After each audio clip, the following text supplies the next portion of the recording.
Glória a Deus. Um prazer ter todos vocês aqui conosco. Aleluia. Abre sua Bíblia comigo em Hebreus, capítulo 12, por favor. Hebreus, capítulo de número 12.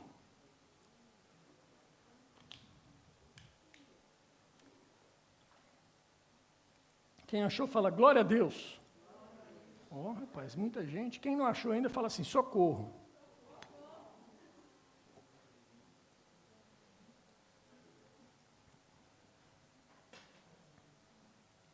Aleluia. Queria mandar um abraço aí também para as pessoas que estão nos assistindo na internet, especial para minha querida irmã Irene Butilheiro, lá em Belzonte, minha maninha, minha irmã mais experiente da casa. Um beijo para você, Irene, que saudade, um beijo aí para todo mundo da família aí, e especialmente para minha mãe, quando você estiver com ela lá em Lagoa Santa, dá um beijinho nela para mim, por favor. Hebreus 12, 1 diz assim, portanto, também nós, visto que temos a rodear-nos tão grande nuvem de testemunhas, desembaraçando-nos de todo o peso e do pecado que tenazmente nos assedia. Corramos com perseverança a carreira que nos está proposta, olhando firmemente para o autor e consumador da fé, Jesus, o qual, em troca da alegria que lhe estava proposta, suportou a cruz, não fazendo caso da ignomínia, e está sentado à destra do trono de Deus. O tema da mensagem de hoje, querido, é uma nova história. Amados, deixa eu te dizer para você uma coisa. Nós hoje vamos participar da ceia do Senhor. Não tem como a gente olhar para estes elementos, não tem como nós olharmos para esta mesa e não imaginarmos uma nova história. Cada um de nós que estamos aqui, queridos, nós estamos aqui por causa de uma nova história. Por quê? Porque houve um divisor de água na nossa existência. Houve um antes e um depois. Até mesmo quem é ateu, quando você pergunta para o ateu que dia que é hoje? Hoje é dia 5 de julho. De que ano? 2020. 2020 depois de quê? E o ateu dá aquela engasgada na hora, engole, depois de Cristo. Há uma divisão na história. Jesus Cristo veio e dividiu a história, antes dele e depois dele. Antes dele havia um império das trevas, um império que eu e você estávamos escravizados nele. Eu e você estávamos presos nesse império, nós estávamos ali como escravos. Ele veio justamente para romper com essa história. Ele veio dividir a história entre uma era de império e agora uma era de reino. Pastor, mas qual que é a diferença do império para um reino? Não é tudo a mesma coisa? Não, querido. Faz toda a diferença. O império, normalmente, ele se subsiste oprimindo outras nações. E ele vai conquistando cada vez mais territórios, e mais territórios, e mais territórios, sem importar com nada. Não importa se vai morrer, se vai matar, não importa. O que importa é o que o meu nome cresça, o que o meu império cresça. A história da humanidade está repleta de exemplos de impérios. Impérios romanos, impérios otomanos, império disso, império daquilo, império babilônico, império egípcio, império alemão mais recente. Tudo é um imperialismo, e todos eles opressores. Aí vem Jesus Cristo.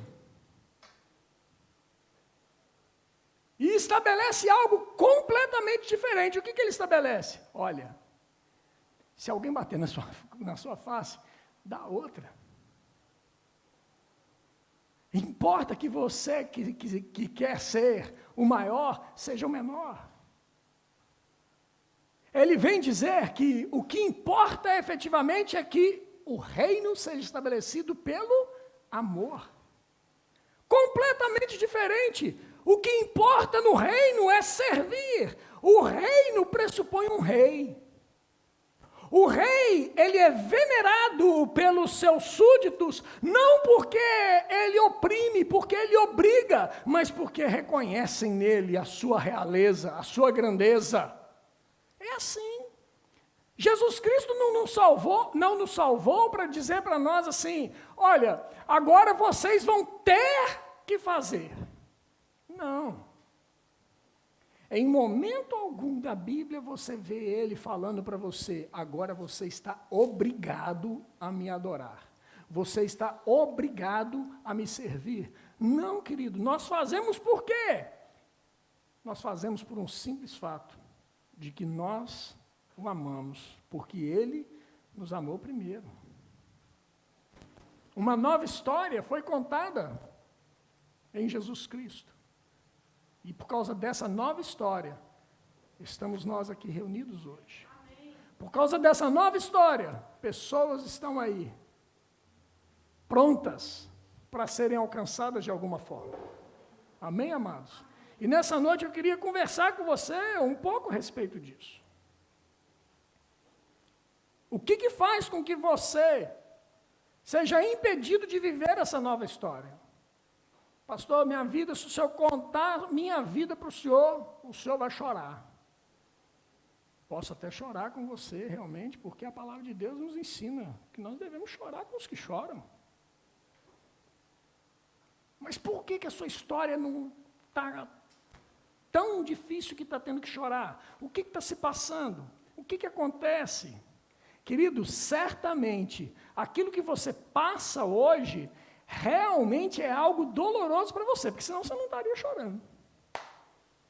E eu não tenho o direito de mensurar. Bobagem, isso é tiro de letra. Não, querido, cada um tem a sua esfera de realidade que sente mais dor ou não. Eu não posso dizer para alguém que está com um calo no pé, deixa de frescura, rapaz, isso não dói nada não. Quem tem o calo sabe. Incomoda. É ou não é? E qual o direito que eu tenho de dizer para ele que o calo dele dói menos que o meu? Querido, por menor que seja o problema que a pessoa esteja passando, se é doloroso para ela, nós não temos o direito de desqualificar a dor dela, nós temos que amá-la. Nós temos que caminhar com ela, nós temos que suportá-la. A igreja foi feita para isso, para servir de suporte uns aos outros. Amém, queridos? Amém. Glória a Deus. Vamos lá. Esse texto de Hebreus, ele fala um negócio aqui interessante. Ele fala assim, olha, desembaraçando-nos de todo o peso e do pecado. Às vezes a gente, como crente, a gente fala assim, o irmão está em pecado. Você tem que largar o pecado. Realmente isso é uma verdade. Mas às vezes você sabe, querido, que às vezes não é nem questão de ser pecado, às vezes é uma coisa que embaraça a pessoa, que laça a pessoa numa circunstância que ela não consegue se ver livre daquilo, isso chama-se embaraço. Algo que te impede de correr. Por exemplo, Davi, quando estava diante de Golias, colocaram nele o quê? Um embaraço. Uma armadura pesada demais, que ele não dava conta de suportar. Por quê? Porque aquela armadura não era dele, aquela armadura era de um homem bem mais alto que Davi. Não dava certo.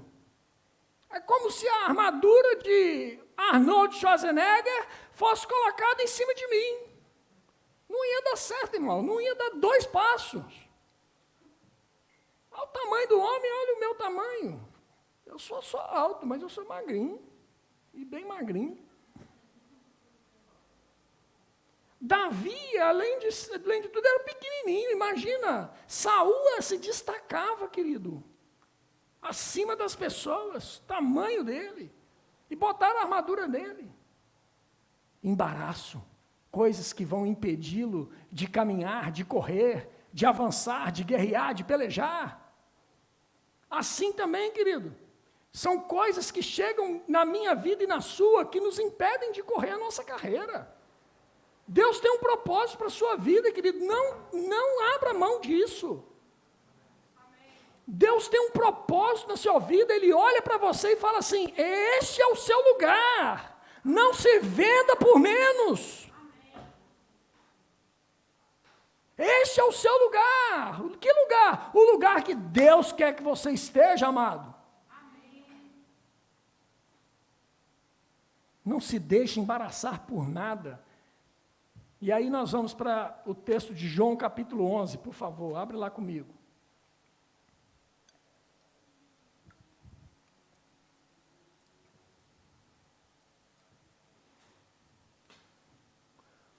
Arthur, faz favor para mim aqui, meu filho. Vem cá.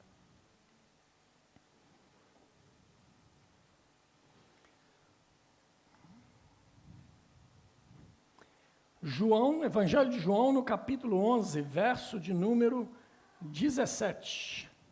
Aleluia.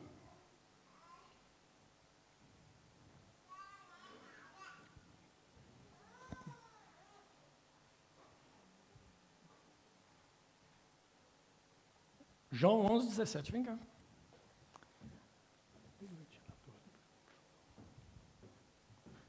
Diz assim a palavra de Deus. Chegando Jesus, encontrou Lázaro, já sepultado havia 4 dias. Ora, Betânia estava a cerca de 15 estádios perto de Jerusalém. Muitos dentre os judeus tinham vindo ter com Marta e Maria para as consolar a respeito de seu irmão. Marta, quando soube que vinha Jesus, saiu ao seu encontro. Maria, porém, ficou sentada em casa.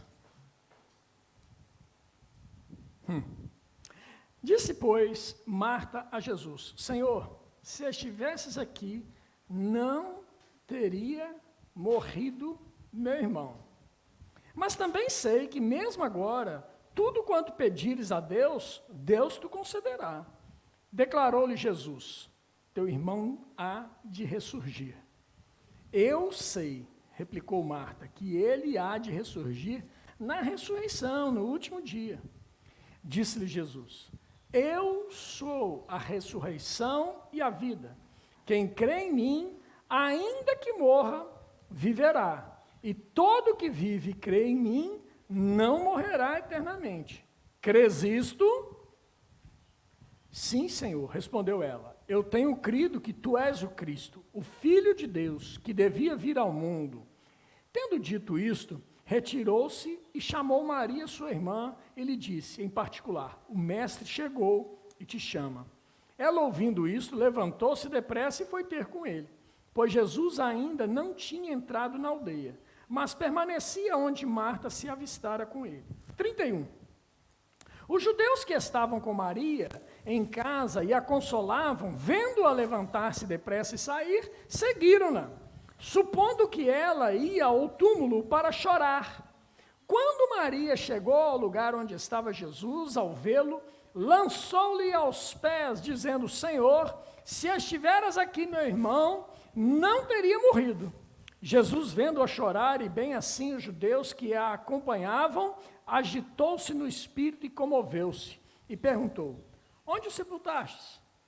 Eles lhe responderam, Senhor, vem e vê. Jesus chorou. Então, disseram os judeus, vede quanto o amava.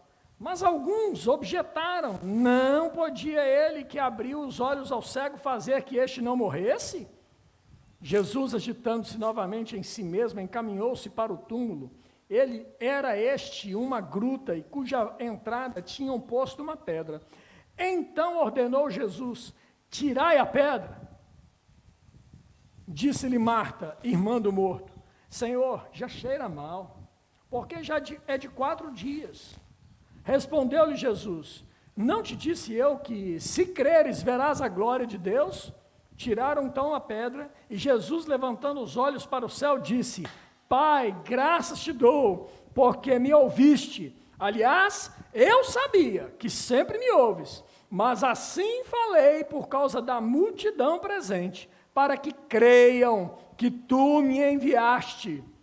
E tendo dito isto, clamou em alta voz: Lázaro, vem para fora!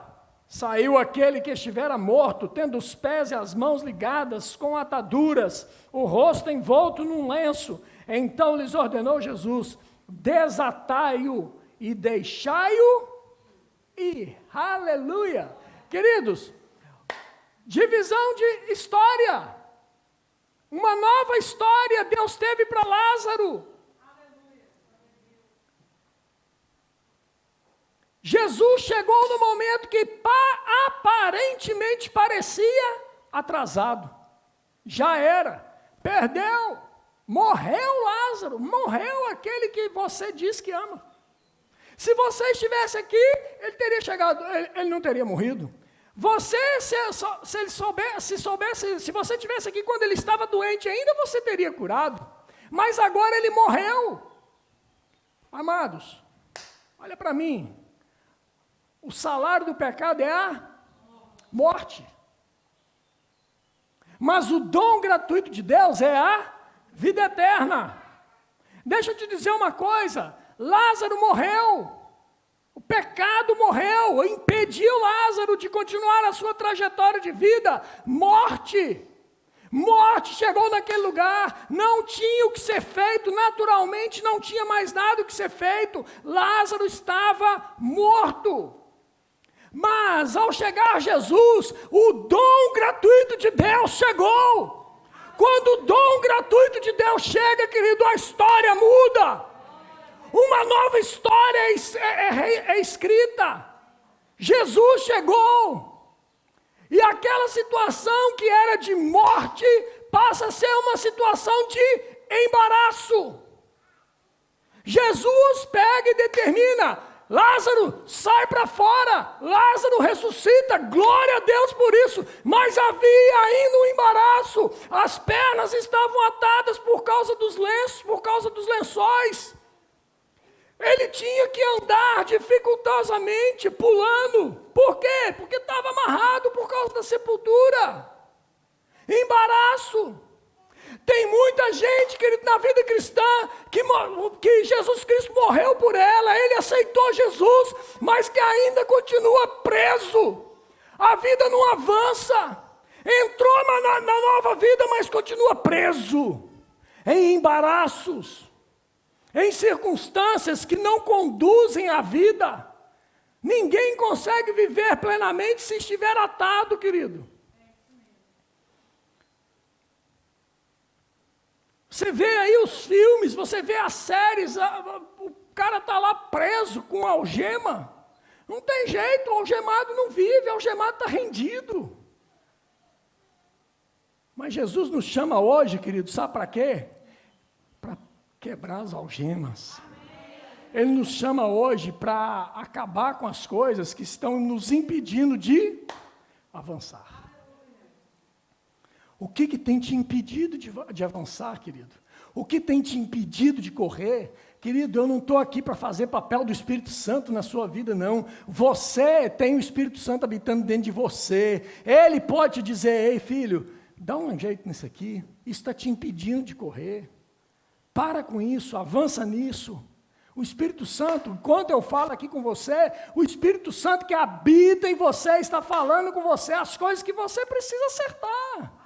E não necessariamente é pecado, porque o pecado ele já fez o serviço para você, ele já perdoou os seus pecados, ele já morreu por você, o sangue de Jesus Cristo te purificou de todo o pecado. O seu problema não é mais pecado, querido.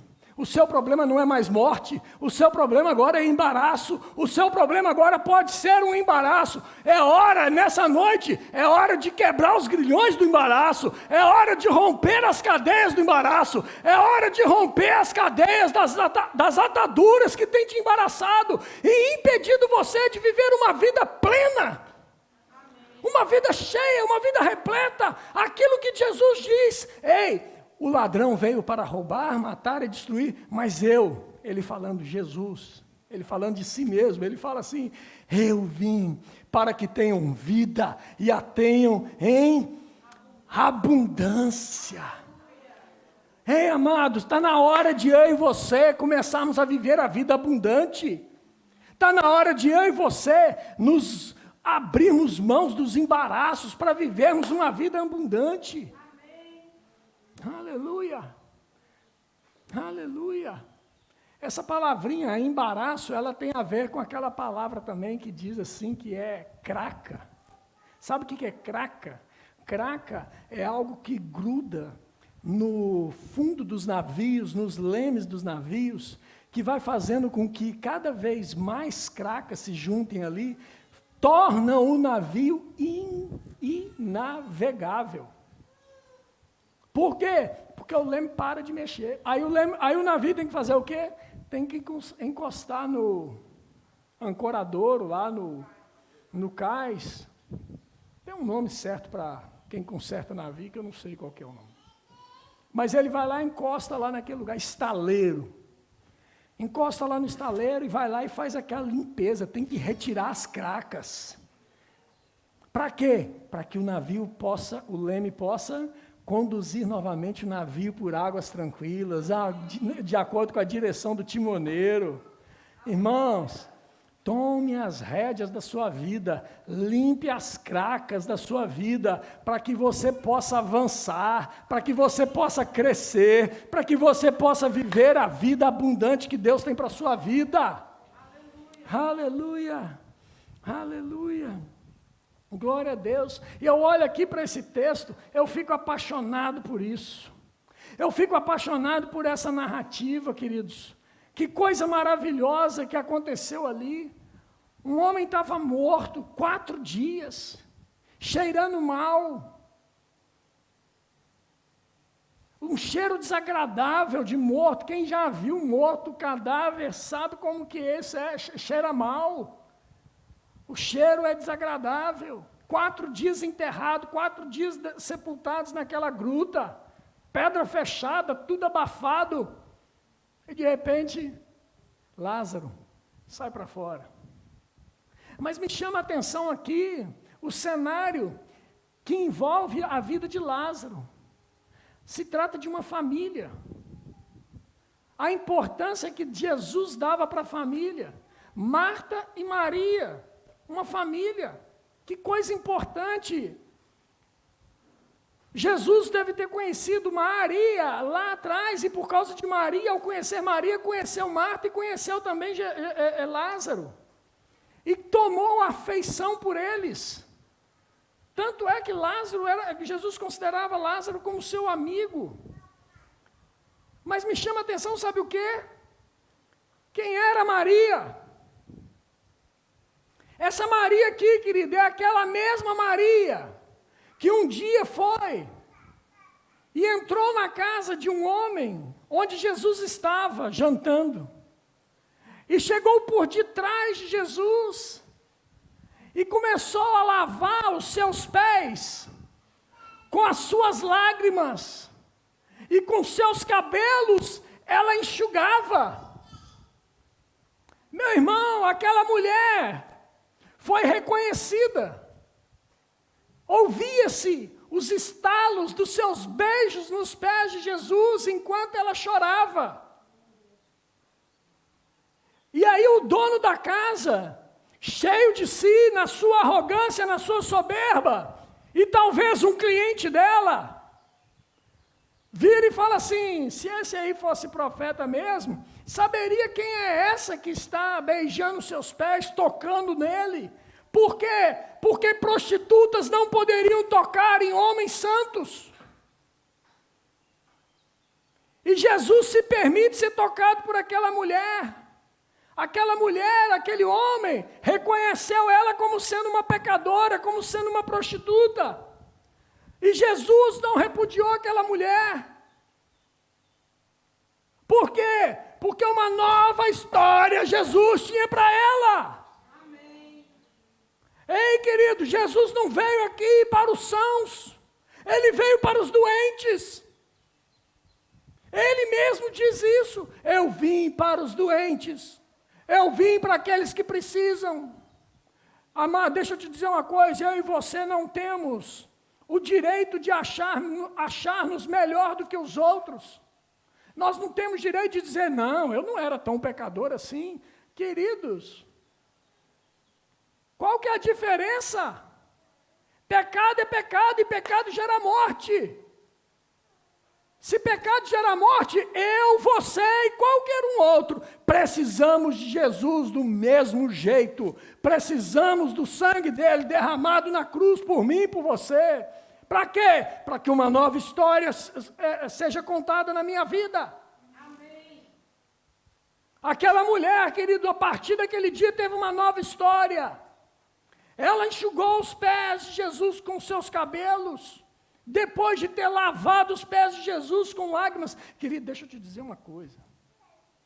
Ninguém, olha só. Você precisa se transportar para aquele momento, para aquele lugar.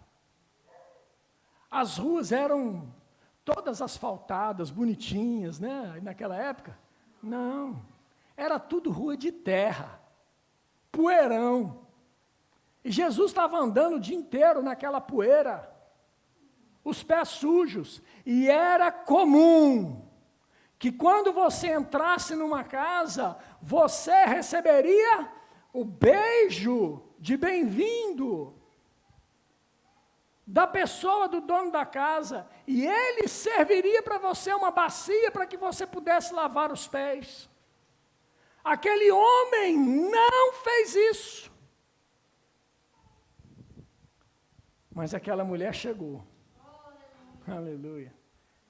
Aquela mulher, aquele homem que se dizia religioso, não fez o que a lei mandava ele fazer.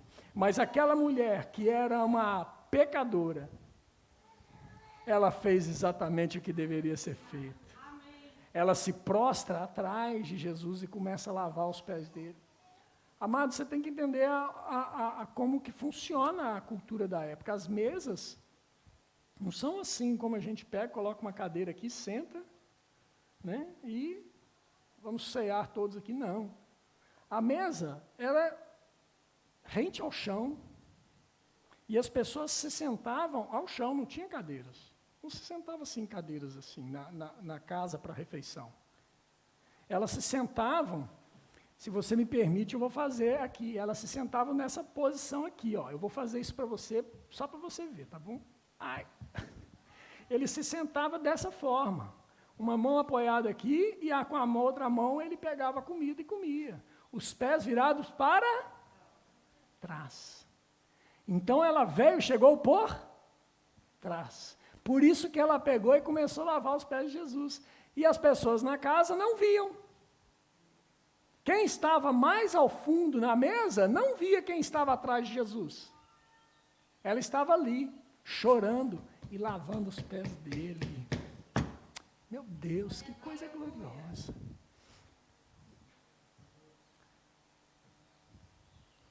Aquela mulher foi tida como família de Jesus. Jesus a adotou uma família inteira. Marta, Maria e Lázaro. Uma história nova se escreveu a partir daquele dia. Aquela mulher deixa de ser uma prostituta, deixa de ter uma vida de pecado e começa a viver uma nova vida em Cristo Jesus. E por viver uma nova vida em Cristo Jesus, começa a desfrutar de milagres, começa a desfrutar de coisas que só quem se entrega a Jesus Cristo tem a oportunidade de viver. Ela teve a oportunidade de ver o seu irmão morto levantar. Aleluia! Meu Deus! Que coisa gloriosa! Uma nova história. Uma nova história para Maria. Uma nova história para Lázaro. Uma nova história para mim e para você. É isso que Jesus tem para nós nessa noite. O que tem te embaraçado? O que tem te impedido de avançar? Pastor, sabe o que é? Olha, eu já fui obreira na igreja, eu já fui diaconisa na igreja, já fui pastor, já fui profeta, já fui isso, já fui aquilo na igreja, durante tantos anos. Mas eu me decepcionei na igreja que eu era membro. Sabe, querido, talvez esse seja a sua realidade. Deixa eu te dizer, uma nova história está sendo escrita hoje para você viver. Passou. Vamos viver uma nova história juntos. Hoje Jesus te chama, ei, vem para fora. Ei, vem para fora. É tempo de uma nova história. Ninguém pode te parar. Ninguém vai parar o que eu tenho para fazer na sua vida. Decepções ficaram para trás. Querido, deixa eu te dizer uma coisa, não foi a primeira vez e não será a última. Pessoas vão nos decepcionar. Mas deixa eu te dizer uma coisa, Jesus Cristo nunca nos decepciona, Deus nunca nos decepciona, você olha para Ele e sabe que dEle você pode ter a confiança, dEle vem o sim, dEle vem o amém, dEle tudo é certo, a palavra dEle é real, a palavra dEle se cumpre. Talvez você tenha vivido uma vida negativa no seu casamento, talvez tenha sido uma experiência ruim. Deixa eu te dizer, ainda que tenha sido assim, deixa eu falar para você, tem uma nova história para você também. Amém. Meu Deus!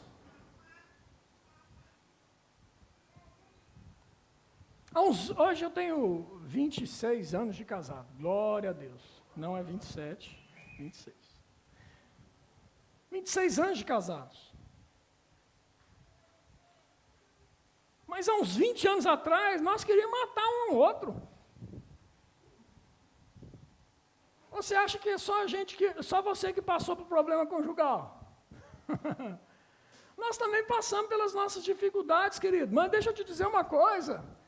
A graça de Deus, que Arthur falou tão brilhantemente aqui hoje, a graça de Deus nos alcançou. E nós tivemos a oportunidade de ter uma nova história sendo escrita.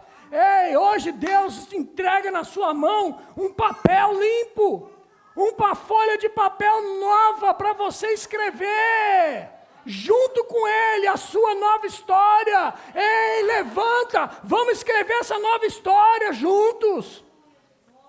Vamos escrever essa nova história juntos. O que passou, passou, querido. Vamos escrever uma nova história. Pastor, mas o meu passado é tão triste. Eu sei que deve ter sido mesmo. E eu não estou desqualificando o seu passado, meu irmão. Mas eu estou te chamando para uma nova proposta. Eu estou te chamando hoje para uma nova realidade. Eu estou te chamando para uma nova vida em Cristo Jesus. Chega, o velho passou. O passado ficou para trás. Mas algo novo está por vir. Algo novo está diante de ti. Não fique preso no seu passado. Venha para o novo de Deus. Aleluia. Aleluia. Eu queria chamar o pessoal da banda aqui. Não fique preso, meu irmão. Não deixe mais que as adversidades, que as circunstâncias, que as tristezas, as decepções paralisem você. Ei, eu quero trazer à sua memória. Eu quero trazer à sua memória aquilo que um dia te trouxe esperança. Eu quero trazer à sua memória aquilo que um dia Deus falou com você. Eu quero trazer à sua memória, Deus me chamou, Deus me chamou. Eu quero trazer à sua memória, amados, coisas que um dia Deus falou para você. E que já há muito tempo está lá no seu coração esquecido. Não aconteceu. Amado, aquece isso hoje. Hoje é dia de afoguear isso novamente. É dia de você pegar e afoguear isso dentro de você. Ei, deixa o Espírito Santo riscar o fogo na sua vida, minha filha. Deixa o Espírito Santo riscar o fogo dentro de você, para você se aquecer de novo. Se permita se aquecer mais uma vez. Se permita se aquecer novamente. Eu quero desse fogo, o fogo do Espírito. Ei, não é esse calor que nós estamos sentindo aqui dentro hoje. É um fogo que arde por dentro e que não tem como mais viver sem esse fogo. Fique em pé, meu irmão. Quero te convidar a cantar essa música. Para tudo abandonar. Deus te chamou, meu irmão. Uma nova história. Uma nova história. Me convidou para nele confiar.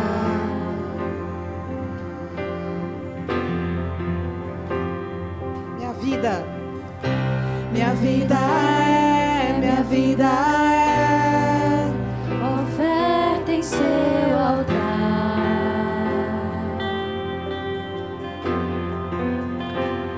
Se consagre a Ele nessa noite.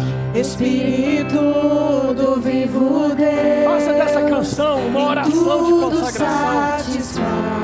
Eu me rendo novamente a Ti. Tudo satisfaz. Deus me chamou. Deus me chamou. Deus me chamou para tudo abandonar.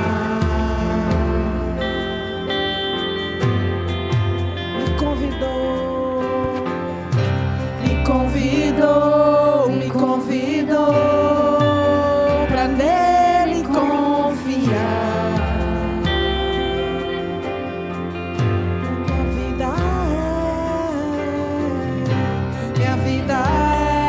Minha vida é oferta em seu altar.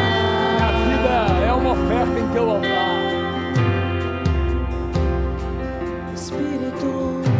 Espírito do vivo Deus, em tudo satisfaz, em tudo satisfaz. Estou aqui, tudo que sou, eu entrego hoje aos pés do meu Senhor, pois eu sou teu.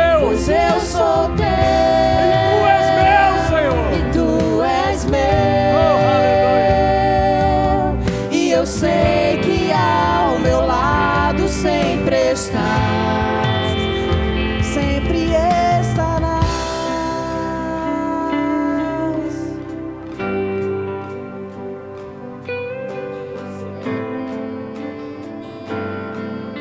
Eu queria orar por você. Por você que está aqui nessa noite, por você que está na internet nos vendo.